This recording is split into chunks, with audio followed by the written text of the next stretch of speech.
स्वागत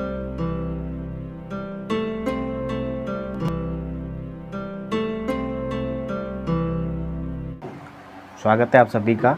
हम नगेंद्र वाली किताब पढ़ रहे थे, हिंदी साहित्य का इतिहास, जो कि इसमें हम रीतिकाल पढ़ना स्टार्ट किया था हमने।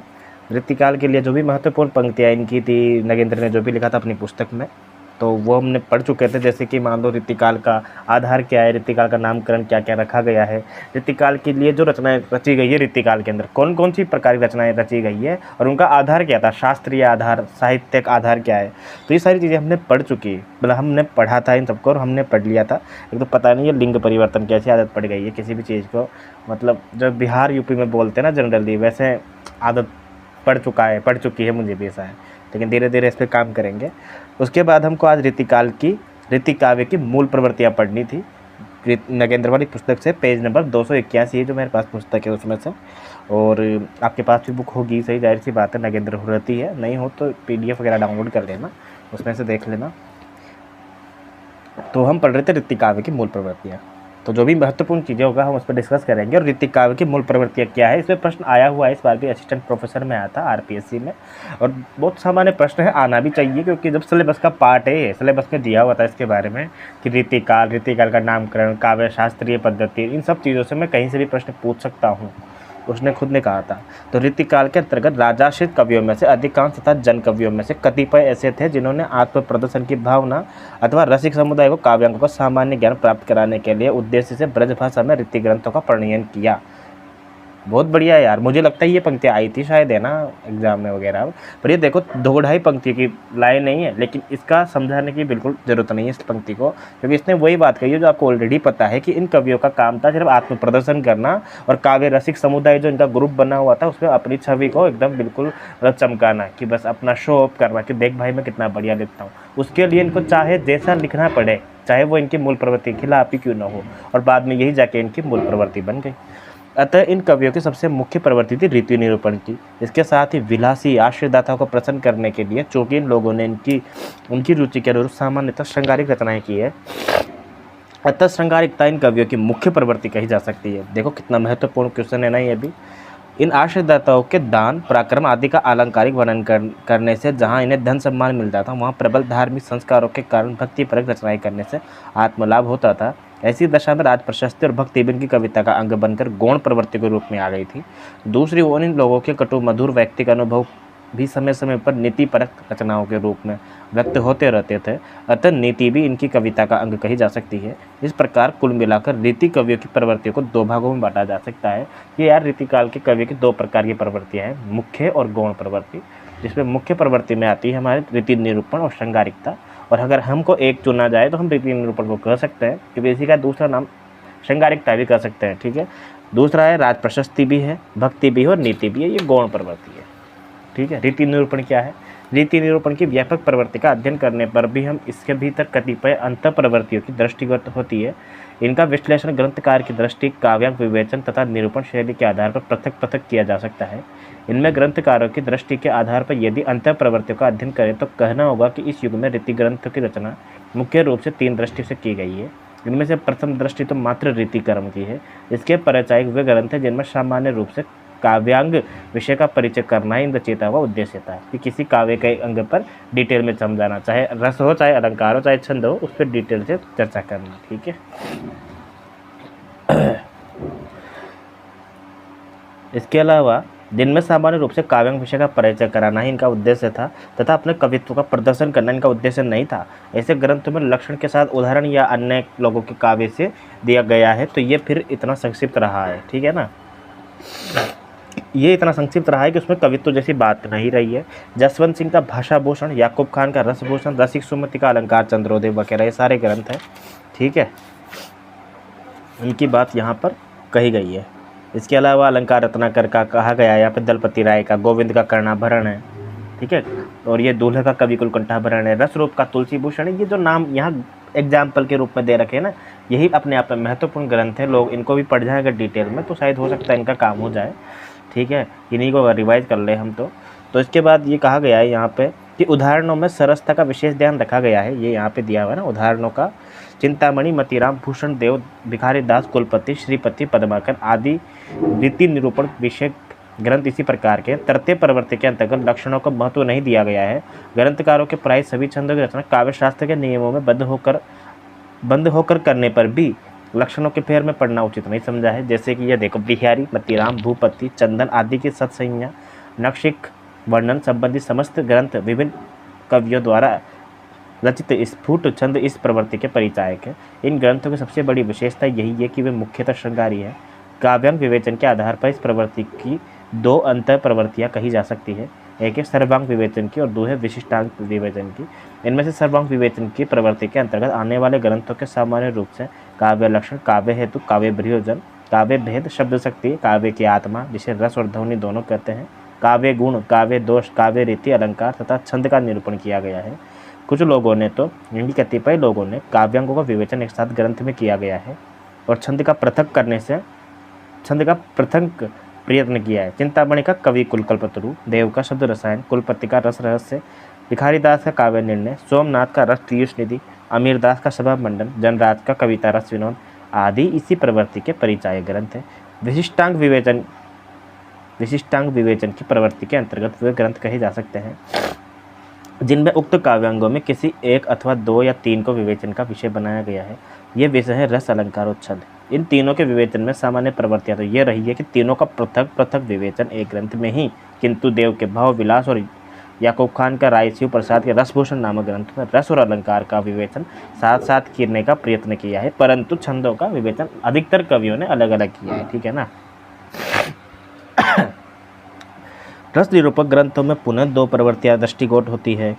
ठीक है ना। इनमें से एक तो है रस की विभागवादी सामग्री के निरूपण के उपरांत उसके समस्त भेदों का सामान्य रूप से तथा श्रृंगार उसके आलंबन, नायक नायिका भेद आदि का विशेष रूप से विवेचन करने की, और दूसरी प्रवृत्ति है रसों में श्रीमणि श्रृंगार की विभागवादी विशेषता, नायक नायिका भेद के सविस्तार वर्णन के उपरांत भेदोभेद के वर्णन की। अर्थात दोनों बातें मिली जुली है, श्रृंगार रस का वर्णन और सभी रसों के वर्णन की बात यहाँ पे कही गई है।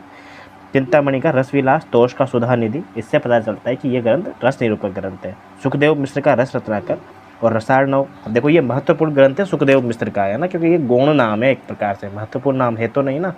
तो सुखदेव मिश्र का रस रत्नाकर, सुखदेव मिश्र का रसार्णव, रसलीन का रस प्रबोध, समनेस का रसिक विलास, और इसके अलावा उजियारे कवि का हो जाएगा रस चंद्रिका। ये भी गौण नाम है पर महत्वपूर्ण हो जाएगा, इंपॉर्टेंट लगा लो इसको भी, सुखदेव मिश्र को भी इंपॉर्टेंट लगा लो आप।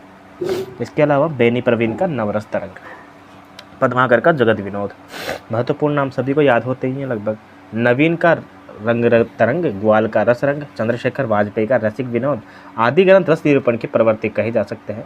जबकि मतीराम का रसराज, देव का रस विलास, भवानी विलास, कुशल विलास आदि, कृष्ण भट्ट देव की श्रृंगारी रस माधुरी, शिवनाथ की रस दृष्टि, दास के श्रृंगार निर्णय आदि को दूसरी प्रवृत्ति के भीतर रखा जा सकता है। अलंकार निरूपण की प्रवृत्ति के परिचायक ग्रंथों में मतीराम के ललित ललाम और अलंकार पंचाशिका, भूषण का शिवराज भूषण, गोप के रामालंकार, रामचंद्र भूषण और रामचंद्राभरण, रसिक सुमति का अलंकार चंद्रोदय। तो जिनमें भी ये मतलब पता नहीं चल रहा ना, जिसमें पता नहीं चल रहा कि कौन सा अलंकार ग्रंथ है। एक सेकंड रुकना यार, अरे तू बच्चा आ गया था क्या रहा है।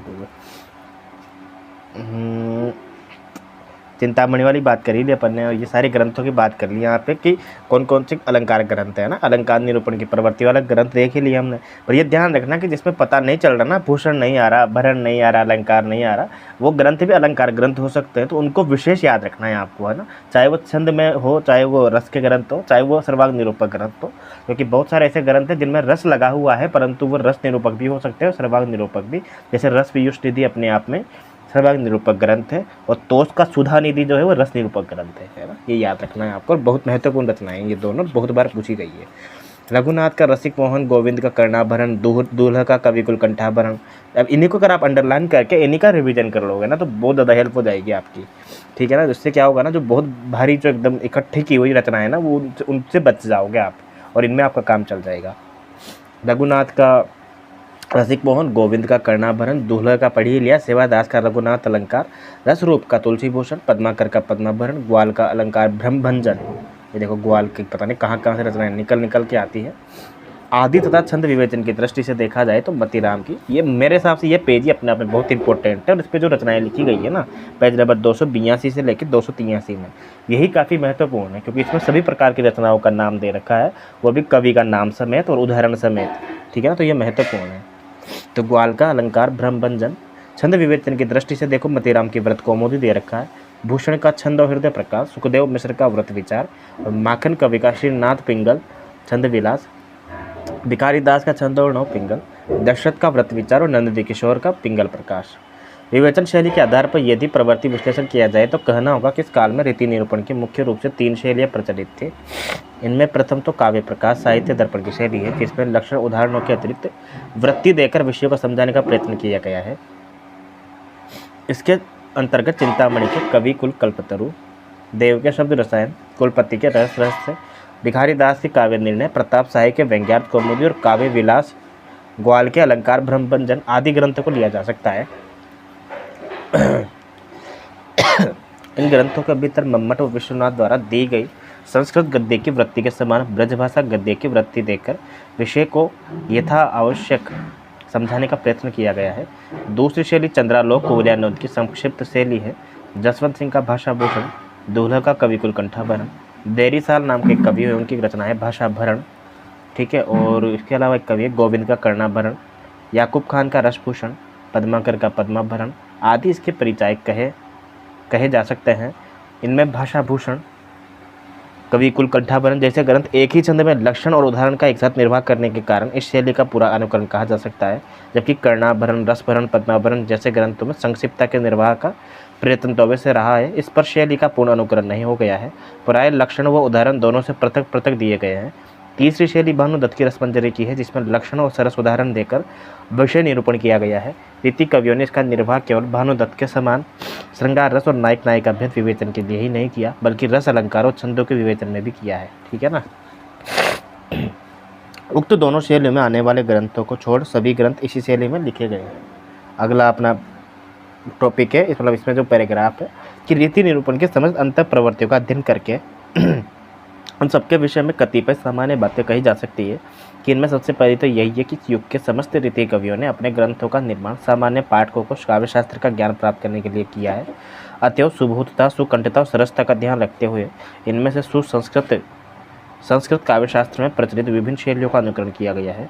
इस संबंध में दूसरी ज्ञातव्य बात यह है कि रीति निरूपण के लिए इस काव्य में सामान्यतः ध्वनि प्रवृत्ति परंपराओं के उन्हीं संस्कृतों को आधार बनाया गया है, जो विवेचन की व्याख्या और सुबोधता के कारण एक प्रकार से पाठ्य ग्रंथ बन चुके हैं। ठीक है ना, किन्होंने यहाँ रीतिकाल में वर्णन करने के लिए, ठीक है ना, रीति निरूपण के लिए। ठीक है, इसके अलावा तो हमने ये पढ़ रहे थे हम कुल मिला के रीतिकाल की कौन कौन सी प्रवृत्तियाँ हैं। तो रीति निरूपण है। दूसरी देखो प्रवृत्ति है श्रृंगारिकता। तो श्रृंगारिकता के बारे में 2-4 लाइनें पढ़ लेते हैं महत्वपूर्ण कि श्रृंगारिकता की प्रवृत्ति रीति कवियों की कविता का प्राण है। रीति निरूपण की प्रवृत्ति के समान इस प्रवृत्ति के भीतर यद्यपि स्वतंत्र अंतर प्रवृत्तियाँ तो विद्यमान रही है, तथापि एक ओर से काव्यशास्त्रीय बंधनों के निर्वाह और दूसरी ओर से नैतिक बंधनों की छूट और विलासी आश्रयदाताओं के प्रोत्साहन के कारण इस प्रवृत्ति ने जो स्वरूप प्राप्त किया है उसे इतर कवियों की श्रृंगारिक प्रवृत्ति से सहज ही पृथक करके देखा जा सकता है। बहुत महत्वपूर्ण पंक्तियाँ हैं इंटरव्यू की दृष्टि से भी और मतलब एक्सप्लेन करने की दृष्टि से भी कि श्रृंगारिकता की प्रवृत्ति को अगर हमको एक्सप्लेन करना हो तो कितनी बढ़िया बात कही है ना कि एक प्रकार से स्वतंत्र है ये, है ना। इसमें किसी प्रकार का नैतिक बंधन भी नहीं होता है और काव्यशास्त्री का बंधन का निर्वाह भी हो जाता है कहीं ना कहीं। दे रखा है ना कि विलासी जो नैतिक बंधनों की छूट और एक दे रखा है ना कि एक और तो काव्यशास्त्रीय बंधनों के निर्वाह और दूसरी ओर से नैतिक बंधनों की छूट। ठीक है ना भाई, काव्यशास्त्रीय जो बंधन है उसका निर्वाह भी हो रहा है कि चलो बहुत बढ़िया है यार, ठीक है मैं गीता का छंद में लिख लूँगा, मैं चौपाई में लिख लूँगा या फिर उस छंद में लिख लूँगा कवित्व में सवैया में, पर चलो अच्छा है इस छंद में मुझे अब कुछ वीरता परक नहीं लिखना पड़ेगा, भक्ति परक नहीं लिखना पड़ेगा, श्रृंगार परक लिखूँगा। तो चलो एक बात है कि नियम का नियम भी लागू हो रहा है, राजा का राजा भी खुश हो रहा है, पैसा का पैसा ही मिल रहा है ना, उस टाइप से। तो शास्त्रीय बंधनों ने तो इतना रूढ़ बना दिया है कि श्रृंगार की विभाव पक्ष में नायक नायिकाओं के प्रत्येक भेद का उद्दीपक सामग्री के प्रत्येक अंग अनुभवों के विविध रूपों प्रत्येक संचारित तथा संयोग के भीतर वर्णित भावादिकों और वियोग के भेदों सहित विभिन्न कामदशाओं संबंधी रचनाओं के पृथक पृथक वर्ग बनाए जा सकते हैं। ऐसा प्रतीत होता है कि इन विषयों में से प्रत्येक से संबंध बिंबों का एक सांचा है, ठीक है, जिसमें से ढालकर उन्हें निकाला गया है। उनकी रेखाओं को विशिष्ट परिवेश से बाहर आने ही नहीं दिया गया है। दूसरी ओर नैतिक बंधनों की छूट तथा आश्रयदाताओं के प्रोत्साहन के कारण ये लोग अपनी कल्पना के पंख अपने अवश्य फैला सके हैं, ठीक है। काव्यशास्त्र घेरे के भीतर भी बिंबों के रेखाएं उभर कर अपने निर्माताओं की कोई काम का नहीं है। थोड़ा सा अपन देख चुके हैं कि श्रृंगारिकता का अर्थ क्या है और किस हिसाब से उन्होंने रचनाएं करी है, बाकी हमको इसके एग्जाम्पल पता है ही सही। इसके अलावा अगले पेज पे देखो दे रखा है कि विलासितापूर्ण जो उन्मुक्त प्रेम के अभिव्यक्ति नारी के प्रति सामंतीय दृष्टि के होते हुए भी इस प्रवृत्ति में गारस्तिक प्रेम की व्यापक स्वीकृति देखने ही मिलती है कि छोड़ी आपनो भवन तुम, है ना, भोन कौन के जात, है ना, अथवा ते धनी जे ब्रजराज लखे ग्रह काज करे अरु लाज संभारे। इस प्रकार की पंक्तियाँ जिसमें थोड़ा सा कहने का तात्पर्य ये है इन पंक्तियों का कि कहीं ना कहीं मतीराम ने इन पंक्तियों में सामंतीय दृष्टि से नारी का चित्रण करने के साथ साथ जो सामान्य नारी होती है उसका भी निरूपण किया है कहीं ना कहीं कि छोड़ अपनो भवन तुम कौन भवन का जात। इससे में एक सामंत्य भी व्यक्ति होती है कि तुम्हारे पास सब कुछ है, ठीक है ना, गाड़ी है, बंगला है, मोटर है, माँ है, सब कुछ है, फिर तुम अपने भवन को छोड़े कहाँ जा रहे हो, ऐसा है। तो वही इसमें एक जो होते हैं ना गुरूर वाला अभिव्यक्ति वो हो रही है कहीं ना कहीं। तो स्व किया प्रेम की जिस प्रकार स्थापना की गई है वो सामान्य प्रवृत्ति के प्रत्येक कवि की रचनाओं में देखने को मिलेगी। नायकों की रसिकता अपनी पत्नियों के साथ किए गए उचित अनुचित प्रेम व्यवहार से बाहर नहीं जा पाई है। इनमें संदेह नहीं कि परकीय और सामान्य का प्रेम निरूपण इन दो लोगों ने किया है, किंतु ऐसा उन्होंने अपने नायिका भेद विवेचन को पूर्ण बनाने के कारण ही करना पड़ा है। इसमें से व्यापक रूप से इनकी प्रवृत्ति नहीं रही है। पर रस चाहे परकिया तजे आपू गुणगोत अथवा प्रेमहीन त्रिय वैश्या है श्रृंगाराभास, है ना, अर्थात प्रेमहीन त्रिय वैश्या है। एक प्रकार से मतलब प्रेम किसी के साथ बिना प्रेम के ही प्रेम करना का दिखावा करना, समझ रहे हो आप, तो वो एक प्रकार से वैश्यापन कहलाता है। तो के द्वारा परकीय प्रेम में मर्यादा हानि तथा सामान्य प्रेम में अनुचित्य जिस प्रकार से व्यक्त किया है वह इस प्रकार के पुष्टि के लिए पर्याप्त है। इतना ही नहीं, सामान्य प्रेम विषयक जितने भी छंद इन लोगों ने रचे हैं उनमें प्रभाव शक्ति यद्यपि औत्कट्य और मार्मिकता का सन्निवेश कर गए हैं, जिसमें एतद्विषयक रचनाओं में मार्मिकता आ गई है, तथापि उनका अंतिम निष्कर्षात्मक प्रभाव यही रहा है कि कोऊ कितेक उपाय करो कह कोत है आपुन पीऊ पर आए, है ना। अब देखो कितनी बढ़िया बढ़िया पंक्तियाँ हैं, लेकिन ये एग्जाम में पूछी जा सकती है चाहे तो, ऐसा है। इसमें से अधिकांश पंक्तियाँ तो मतीराम और देव की ही दे रखी है, और हमको पता है कि रीतिकाल में केशवदास से भी ज़्यादा इंपॉर्टेंट है, केशवदास के बराबर महत्वपूर्ण है ये सारे कवि, देव और मतीराम, ठीक है ना। हो सकता है केशवदास से प्रश्न आता हो, भिखारीदास से आता हो, पर मतीराम देव से न आए तो वो पेपर भी फिर अधूरा ही माना जाता है ना कहीं वही वाली बात है। इस प्रकार कुल मिलाकर कहा जा सकता है कि रीति काव्य के श्रृंगारिकता के सामान्य रूप से इंद्रिय दमन जन्य कुंठाहीनता, शारीरिक सुख की साधना, अनेकोन्मुख प्रेम जन्य विलासिता, रूप लिप्सा, भोग्यच्छा, नारी के प्रति सामंतीय दृष्टि एवं गारस्तिकता के गुण दोषों के रहते हुए भी ऐसी ताजगी है जो काव्य शास्त्रीय नियमों के घेरे में बंद रहकर भी साधारण पाठक को एक क्षण के लिए आत्मविभोर कर सकती है। उसके अलावा कुछ इतर प्रवृत्तियाँ भी बताई जा रही है यहाँ पे। कौन कौन सी इतर प्रवृत्तियाँ हैं, अर्थात कि रीति निरूपण और श्रृंगारिकता के अलावा भी यहाँ पे कुछ अलग प्रवृत्तियाँ हैं। कौन कौन सी आपको पता है कि थोड़ा सा भक्ति भी करी है इन्होंने, थोड़ी सी नीति के ग्रंथ भी लिखे हैं, थोड़ा सा प्रबंध ग्रंथ भी लिखे हैं इन्होंने, है ना, वीरता से परिपूर्ण काव्य भी लिखा है। तो यही सारी चीज़ें इसमें बताई जाएगी कि इतर प्रवृत्तियाँ कौन कौन सी है। तो इसमें अपन लास्ट वाले देख लेते हैं एक बार, ये तो पहली शुरू की 2 लाइनें पढ़ लेते हैं कि जहाँ तक रीति काव्य में विद्यमान इतनी प्रवृत्ति का प्रश्न है उस पर राज प्रशस्ति व वीर काव्य की प्रवृत्ति मूलतः अलंकार और छंद विवेचन के ग्रंथ में ही देखने को मिलती है। रस विवेचन के ग्रंथ में यह ग्रंथ विशेष की भूमिका के रूप में अथवा वीर और रौद्र रस के निरूपण के प्रसंग में ही देखी जा सकती है। पता नहीं क्या कुछ अजीब अजीब सा लिखा हुआ है, कोई काम का नहीं है पर। और इसके अलावा वही बात की गई है, देखो दूसरे पैराग्राफ में, कि भक्ति की प्रवृत्ति रीति ग्रंथों के मंगलाचरणों, ग्रंथों की परिसमाप्ति पर आशीर्वचनों, भक्ति और अशांत रसों, निर्वेद आदि संचारियों तथा अलंकार विवेचन संबंधी ग्रंथों में दिए गए उदाहरणों में मिलती है। कुल मिला के बात यह है कि इन्होंने रीति ग्रंथ जो भी लिखे हैं काव्य शास्त्रीय ग्रंथ, तो उनके एग्जाम्पल तो देने ही पड़ेंगे। अब एग्जाम्पल ऐसे गद्य के रूप में दे नहीं सकते, कविता के रूप में देना पड़ेगा ना। अब मैं आपसे कहूँ कि हरि गीति का छंद कैसा होता है, अब हरि गीति का छंद को मैं गद्य में कितना ही समझा लूँ, जब तक पंक्तियाँ नहीं बताऊँगा उसकी तो वो समझ में कैसे आएगा। और काव्य शास्त्र तो काव्य का ही शास्त्र है ना, काव्य का डिसिप्लिन जिसे कहते हैं, काव्य को अनुशासित करने के लिए जो ग्रंथ लिखे गए हैं, ठीक है। अगले पेज पे लिखा हुआ है 286 पे कि भक्ति यदि इन कवियों के आकुल मन के लिए शरण भूमि थी तो नीति संघर्ष में दरबारी जीवन के घात प्रतिघातों से उत्पन्न मानसिक द्वंद्व के विवेचन में मानसिक द्वंद्व के विरेचन के परिणाम स्वरूप शांति का आधार थी। इसलिए आत्मोपदेश और अन्योक्तिपरक छंदों में इनके व्यक्तिक अनुभवों की छाप प्राय देखने को मिलती है। अलंकारों, निर्वेद आदि संसारियों आदि के विवेचन के प्रसंगों में उद्धृत यह नीतिपरक रचनाएं यद्यपि परिमाण में बहुत अधिक नहीं है, तथापि ऐसी प्रवृत्ति की परिचायक तो है ही कि जिसमें व्यक्तिगत अनुभवों से उत्पन्न विवेक को विशेष स्थान प्राप्त हुआ। बहुत बढ़िया बात कही गई है कि रीति निरूपक रचनाएं इन्होंने ऐसा फेकालॉजी नहीं करी है कि कुछ भी लिख दिया हो। रीति निरूपक रचनाओं में भी इन्होंने कहीं ना कहीं अपना व्यक्तिपरक जो भी अनुभव था ना, अपने विवेक के साथ उसको लिखा है। तो देखो, विवेक शब्द अपने आप में बहुत बड़ा शब्द होता है ना, कि कोई कुछ भी कहे आपसे, बोला यार तू बता क्या करूँ, ऐसा बिल्कुल तो कर देना, बोला तेरे विवेक से जो तुझे सही लगे कर लिया कर, ऐसा बिल्कुल। तो आराम से अपना जवाब भी दे दिया अपन ने, और सामने वाला बंदा भी सोचेगा कि हाँ यार कह तो सही रहा है, ठीक है ना। इस प्रकार गौण प्रवृत्ति में राज प्रशस्ति की प्रवृत्ति श्रृंगारिक प्रवृत्ति के समान इस युग के दरबारी जीवन में प्रवृत्ति की परिचायक है, जबकि भक्ति और नीति की प्रवृत्तियां भी उसमें निवृत्ति की है। चूँकि प्रवृत्ति और निवृत्ति जीवन के परस्पर पूरक पक्ष है, अतएव इन प्रवृत्तियों को एक दूसरे के पूरक कहा जा सकता है, ठीक है। बहुत बढ़िया, बिल्कुल। क्योंकि देखो ना, भक्ति और नीति वाली जो चीज़ें होगी वो एक प्रकार से निवृत्ति मार्ग में लेके जाएगी ना, क्योंकि भाई छोड़ो यार, दुनिया गोरख धंधा है, कुछ नहीं रखा है ऐसा वैसा, भोग विलासिता जीवन में। ईश्वर मेरा तो जो मुंह है वो हाथी के पैर के नीचे दबा हुआ है, हाथी कौन है, यमराज रूपी हाथी है, और अभी तक तुम कृपा नहीं कर रहे, बिहारी लिखते हैं ना ऐसा। तो एक प्रकार से निवृत्ति मार्ग हुआ नहीं हुआ। निवृत्ति मार्ग और पलायन दोनों में अलग अलग फर्क होता है। निवृत्ति मार्ग का मतलब होता है कि यार छोड़ो, साइड में बैठ जाओ, एक प्रकार से कुछ नहीं करना, मुझे नहीं लड़ना इस युद्ध में, है ना। जैसे स्कंदगुप्त नाटक में स्कंदगुप्त जो करता है उसको निवृत्ति मार्ग कहते हैं, क्योंकि वो लड़ना नहीं चाहता, उसको पता है कि सामने लड़ने वाले भी अपने ही है, कहाँ तक लड़ेंगे। और एक होता है पलायनवाद, जैसे कहते हैं कि बस भाई मैं भाग रहा हूँ इन सब चीज़ों से, मैं इस मोह माया में नहीं पढ़ना चाहता, मेरी हानि होगी, ये सब कुछ होगा। तो दोनों में डिफरेंस होता है, कभी पूछ ले तो बता देना आता है ना। पलायनवाद एक प्रकार से निवृत्तिवाद नहीं होता, पलायनवाद को भागा जाना भी कर सकता है एक प्रकार से, है ना। अब रीति कवियों के कुछ वर्ग हैं, ठीक है, जो हमने पहले भी पढ़ा था कि हाँ यार रीति वर्गों को दो वर्गों में बांटा गया है, तो सर्वांग निरूपक और विशिष्टांग निरूपक। अब सर्वांग निरूपक वह है जिसमें सभी प्रकार के अंगों को लेकर समस्त रसों का या समस्त अंगों का, काव्य के समस्त अंगों का वर्णन किया गया है।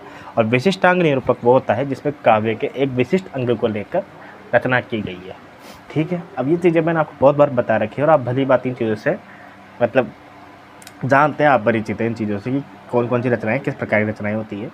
तो रीति काव्यों के वर्ग में नीचे कुछ एग्जाम्पल दे रखे, हम उन एग्जाम्पल को पढ़ेंगे कि समस्त रसों हाँ देखो कौन कौन से के रस निरूपण करने वाले भी तीन वर्ग दिए गए हैं। समस्त रसों के निरूपक, श्रृंगार रस निरूपक और श्रृंगार रस के आलंबन नायक नायिका के भेदोभेद का निरूपक, है ना। मैं एक बार इनको फिर से शुरू से पढ़ता हूँ इस वाले पेज को, क्योंकि पैराग्राफ अच्छा है ये रीति कवियों के वर्ग को, है ना। तो रीति निरूपण के आधार पर रीति कवियों को मुख्यतः दो वर्ग में डिवाइड किया गया है, सर्वांग निरूपक और विशिष्टांग निरूपक, जिन्होंने काव्य के समस्त अंगों, काव्य लक्षण, काव्य हेतु, फूल बात जो दीजिए मना है ना, आओ, समस्त अंगों, काव्य लक्षण, काव्य हेतु, काव्य प्रयोजन, काव्य भेद, काव्य की आत्मा, रस तथा ध्वनि, शब्द शक्ति, गुण दोष, रीति अलंकार और छंद का विवेचन अपने ग्रंथों में किया है, ठीक है ना। चिंतामणि, कुलपति मिश्र, सुरती मिश्र, श्रीपति और देवदास, भिखारी दास, ठीक है, आदि ऐसे ही आचार्य हैं, ठीक है ना, ठीक है, आदि ही ऐसे ही आचार्य हैं जिन्होंने एक अथवा अनेक ग्रंथों के भीतर इन सभी अंगों का विवेचन किया है, ठीक है ना। वो इस क्लास के बाद इसका जो भी क्वेश्चन हो तो बोल देना, कोई दिक्कत नहीं, क्योंकि इस क्लास की कह रहा दूसरी रिकॉर्डिंग भी हो रही है, तो उधर आपका क्वेश्चन सुनाई नहीं देगा ऑलरेडी। तो इसको अपन करते हैं 7:50 के बाद या 7:45 के बाद करते हैं, 10-15 मिनट और रुक जाओ, ठीक है।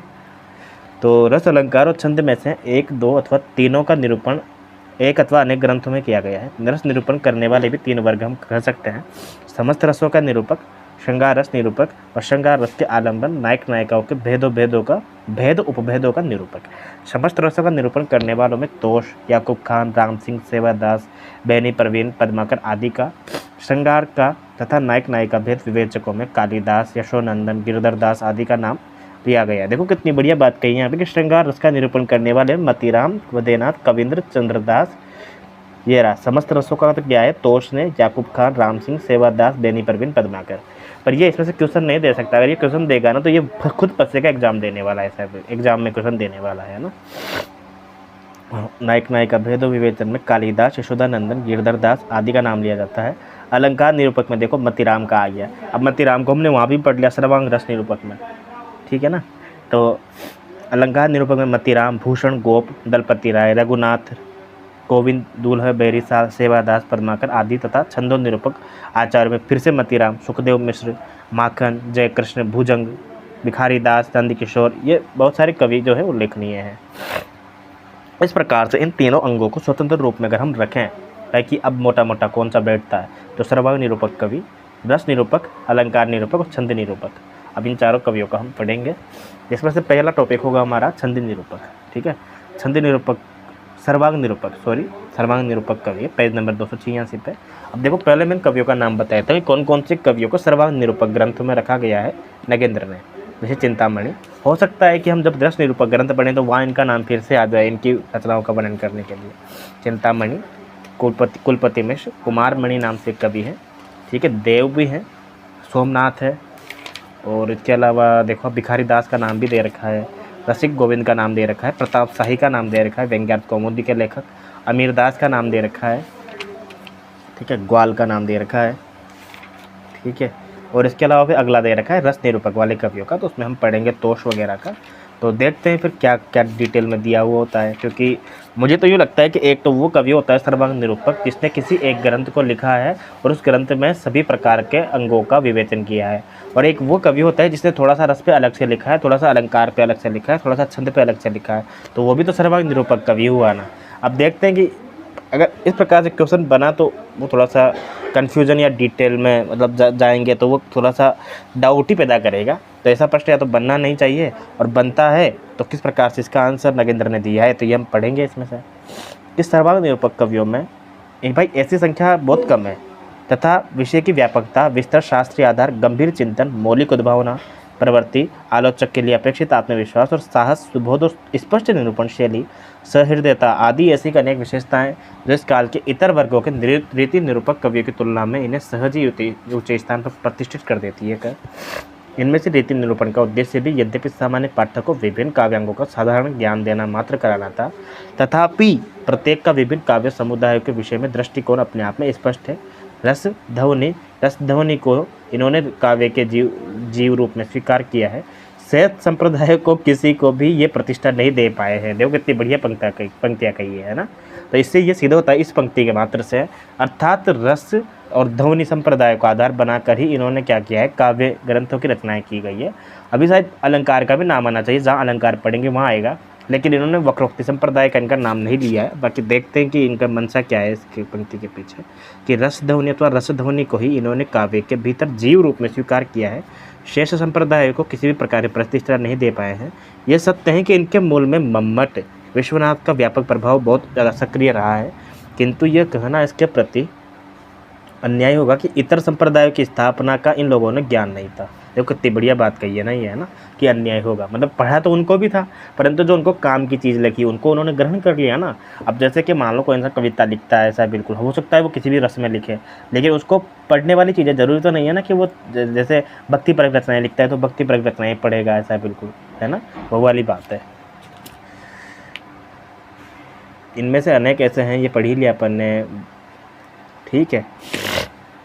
इनमें से अनेक ऐसे हैं जिन्होंने ध्वनि पूर्ववर्ती और ध्वनि उत्तरवर्ती संस्कृत आचार्य के ग्रंथों के अतिरिक्त हिंदी में देखो केशव के ग्रंथों का भी गंभीर अध्ययन करके उनकी मान्यता विचार किया है। और हिंदी में केशव दास ही नहीं है, हमको ये भी पता है कि नंददास की रस रूप मंजरी को भी पढ़ा है, रस मंजरी को भी पढ़ा है, इससे पहले साहित्य लहरी को पढ़ा है, सूरदास की। तो वो भी एक महत्वपूर्ण पॉइंट निकल के आता है कि गंभीर अध्ययन पर उनकी मान्यताओं पर विचार करते हुए अपना मत बिना किसी संकोच के व्यक्त किया है। परंतु इतना होते हुए भी ये लोग काव्यशास्त्र के क्षेत्र में विशेष योगदान नहीं कर पाए हैं।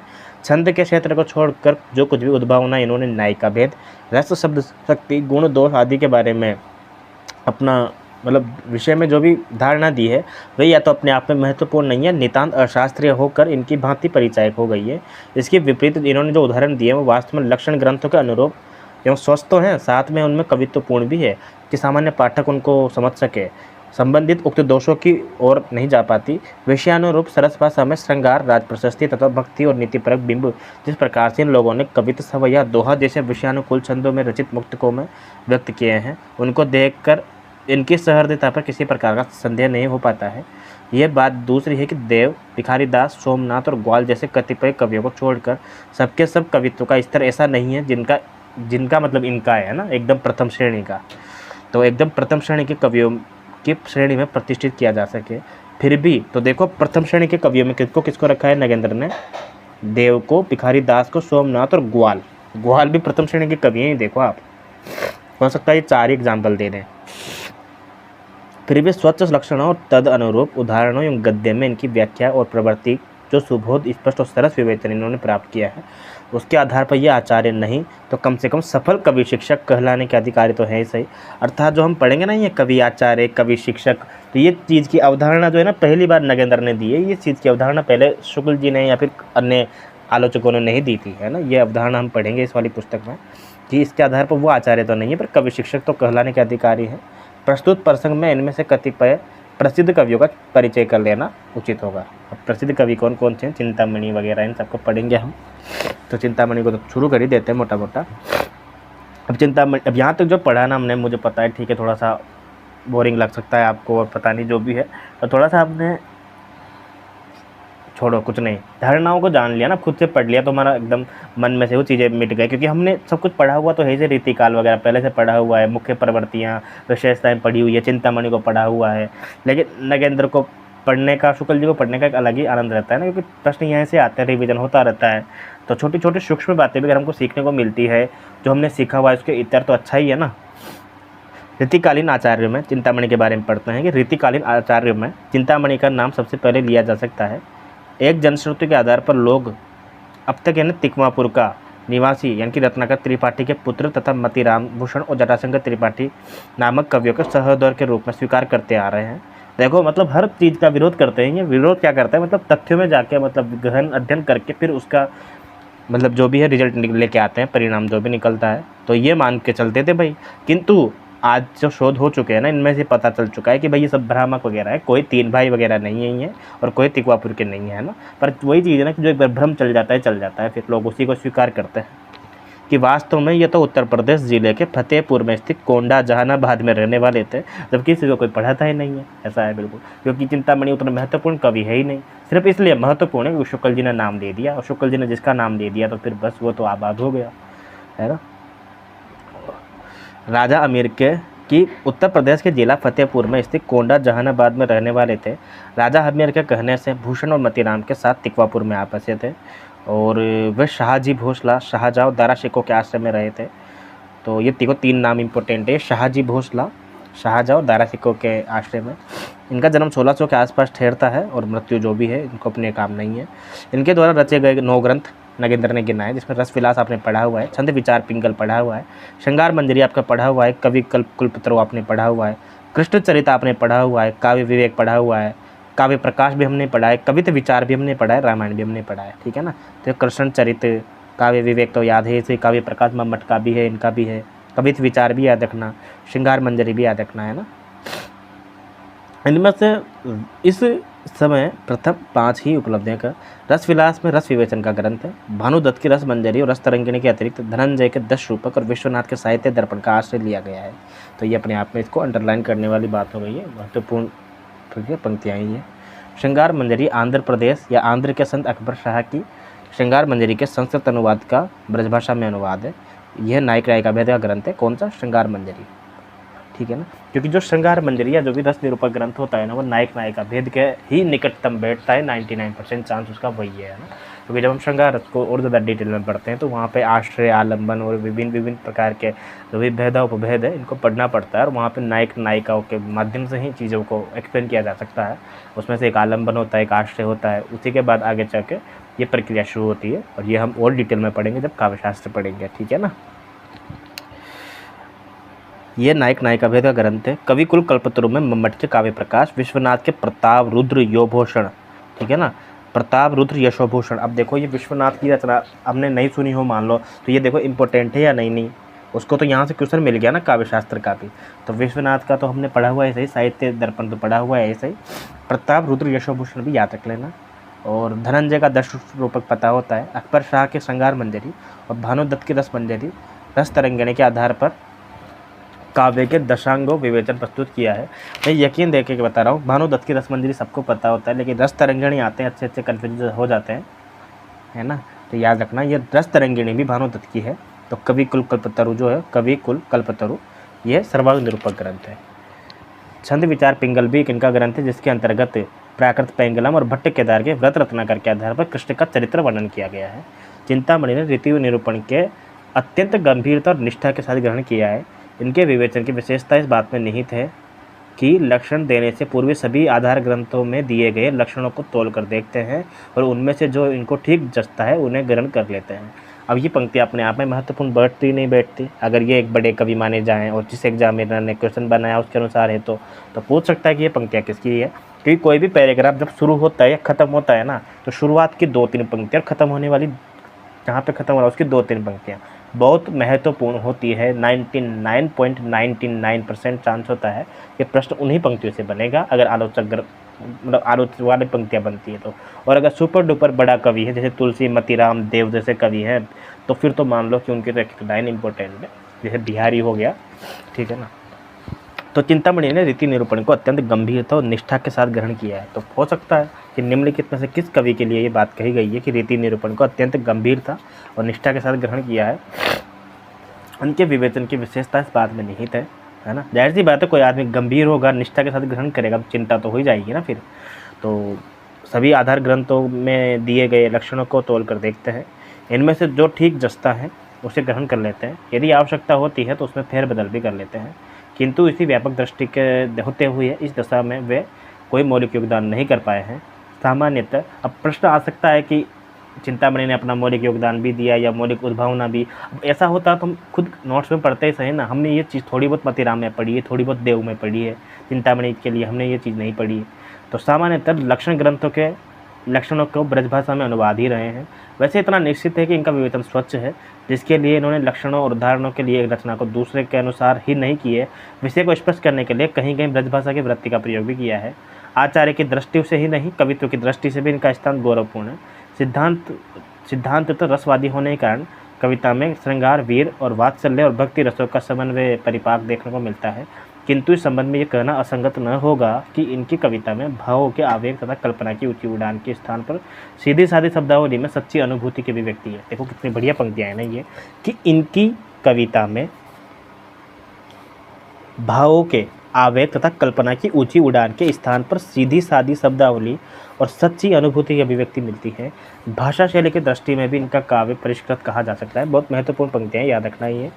भाषा शैली की दृष्टि से भी इनका काव्य परिष्कृत कहा जा सकता है। जब हम दोबारा फिर से रिवीजन करेंगे तब महत्वपूर्ण जो पंक्तियाँ हमने लगाई है, जो मैंने लिख ली है, मैंने अंडरलाइन कर ली है, उन्हीं को दोबारा रिवाइज करेंगे हम, है ना। भाषा शैली की दृष्टि से भी इनका काव्य परिष्कृत कहा जा सकता है। पूर्वी प्रदेश के निवासी होते हुए भी इन्होंने ब्रजभाषा का स्वच्छ प्रयोग किया है। वास्तव में केशव दास के पश्चात संभवतः यही प्रथम कवि हैं जिन्होंने भाषा को नियमानुसार व्यवहृत किया है। पदावली में सामान्य रूप से लालित्य और अनुप्रास योजना मिलती है। रसवादी होने के कारण इन्होंने अलंकारों का प्रयोग रसोत्कर्ष के लिए ही किया है। इनकी छंद योजना भी सुंदर कही जा सकती है। कवित्व और सवैयों का प्रयोग इन्होंने सर्वाधिक किया है। इसके बाद परवर्ती कवियों ने, यानी कि बाद के कवियों ने भी स्वर और लय की अधिक संगति नहीं है, तथापि पूर्ववर्तियों का सा अनगढ़पन भी नहीं है। एक उदाहरण देखिए कि अवलोकन में पलके न लगे, पल को अवलोक के बिना ललके, पति के परिपूर्ण प्रेम पगी, मन और स्वभाव लगे न लगे, तिये की बिह सोई बिलोकिन में मनी आनंद आँखिन यो झलके, और रसवंत कवि तन को रस ज्यों अखरान के ऊपर है छलके, है ना। अक्षरों के ऊपर किस प्रकार से रस छलकता है उस प्रकार से बात कही गई है कि ये कोई इनका काव्य निरूपक कोई ग्रंथ होगा, उसके अंदर से पंक्तियाँ दी गई है। वैसे महत्वपूर्ण है नहीं, इतनी कभी देखी नहीं एग्जाम वगैरह में, पर देख लेना पहली पंक्ति ये वाली, अवलोकन में पलके न लगे। अवलोकन में यानी कि जब कोई भी चीज़ को मैं अवलोकन देखता हूँ तो उसमें मेरी आंखें नहीं लगती है, पल को अवलोक बिना ललके, है ना। तो ये इसका कोई श्रृंगारिक प्रकार से पंक्तियाँ दी गई है ना। तो ये थोड़ा थोड़ा अपने चिंतामणि के बारे में पढ़ा था।